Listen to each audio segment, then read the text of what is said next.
Dear friends, it is an honor to be addressing the 6th Indo-Japan Samvad Conference.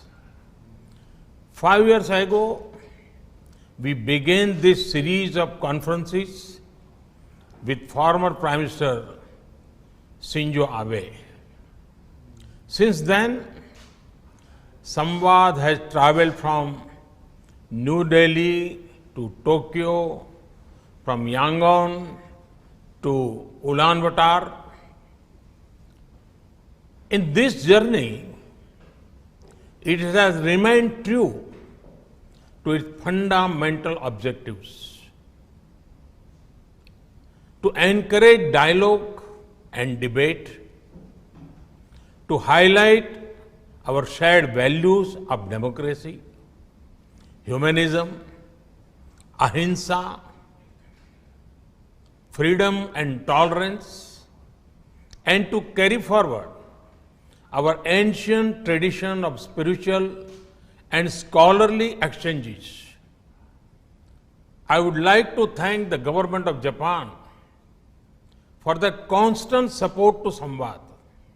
Friends, this forum has done great work to ensure, promote the ideas and ideals of Lord Buddha, especially among the youth. Historically, the light of Buddha's message spread out from India to many parts of the world.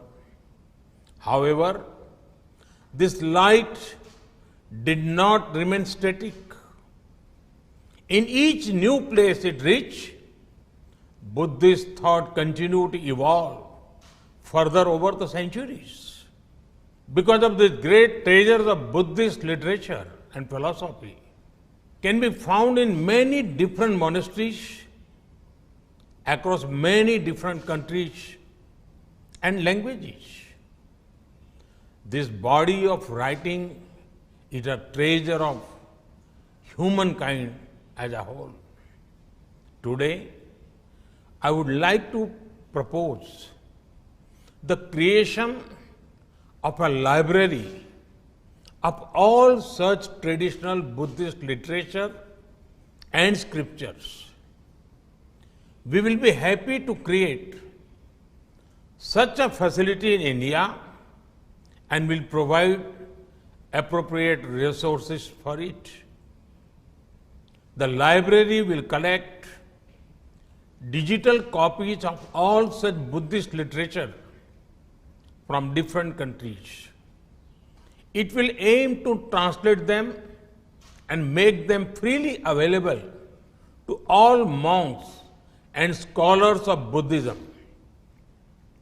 The library will not only be a depository of literature, it will also be a platform for research and dialogue, a true samvad between human beings, between societies, and between man and nature.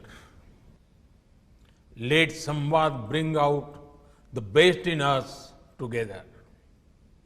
This is the time to draw upon our ancient values and prepare for the times to come. We must keep humanism at the core of our policies. We must make harmonious coexistence with nature at the central pillar of our existence. Samvad, a dialogue with ourselves, with fellow human beings, and with nature can light our way on this path. I compliment the organizers for organizing this important event and wish them all success in their deliberations. Thank you.